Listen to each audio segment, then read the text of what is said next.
I'm Neil Cownie. I'm an architect, I'm a designer, and I'm a member of the DIA. I have my own architectural practice in Netherlands, situated about 5 to 7 minutes from where I live in Swanbourne.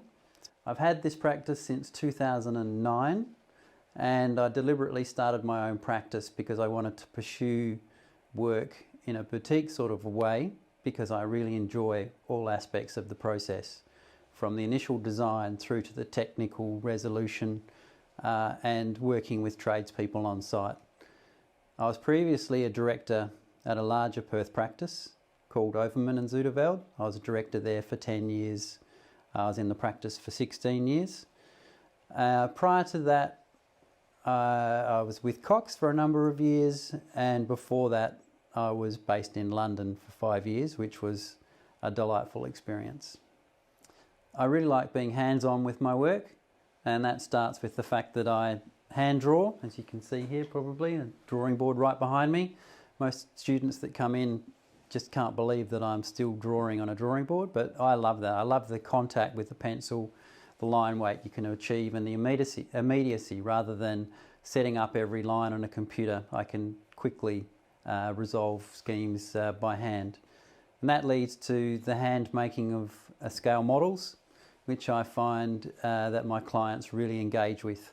I can sell a story much more easily with a scale model. What concerns me is a lack of appreciation of design. I know I'm not alone with that. Most designers feel that. But I'm trying to do what I can to make positive change, which is drawing attention to the benefits that designers can bring to the community and also to local government and state government. In particular, there's a project that was in my local neighbourhood in Swanbourne. There was a pretty diabolical utilitarian bridge proposed by state government, and it would have destroyed our sort of local village centre. So I took it upon myself to come up with my own master plan for the precinct and show what a design-led approach would look like.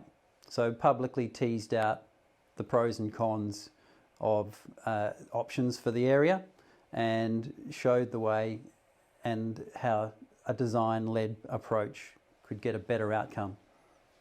This shelf above my desk is really a collection of artefacts that reflect my work non-deliberately.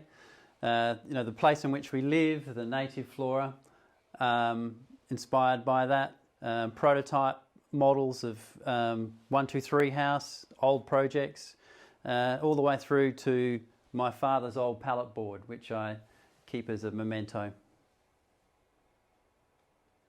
I'm a very proud Western Australian designer and seek in each of my projects to reflect the particular locality in which my work is situated.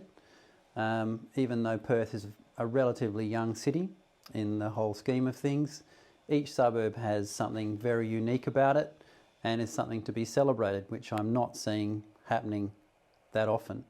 And that can come down to the fine detail of an object within a house, not just the built form of the house itself. This is a project I'm calling 123 House, which reflects the street number of the location. It's got a really interesting story to tell. My clients were owners and managers of an Ampol petrol station on this site for 30 years before subdividing to make this their own house. So the house has little stories about memory of place of petrol stations. It also reflects my client's Greek ancestry and is sort of a bit of a little Greek taverna. This is the sort of study model that I sort of work through and process. This is a detail of 123 House on the corner, a house that reflects the fact that it was an Ampol petrol station run by my clients previously. The green glass is sort of mottled with swirls of brown through it, which is evoking the colours of petrol. And then the upper floor here is the colours of engine oil, and with using the shadow through the day of the 123 being the street address, casting a shadow of 123 on the face of the wall.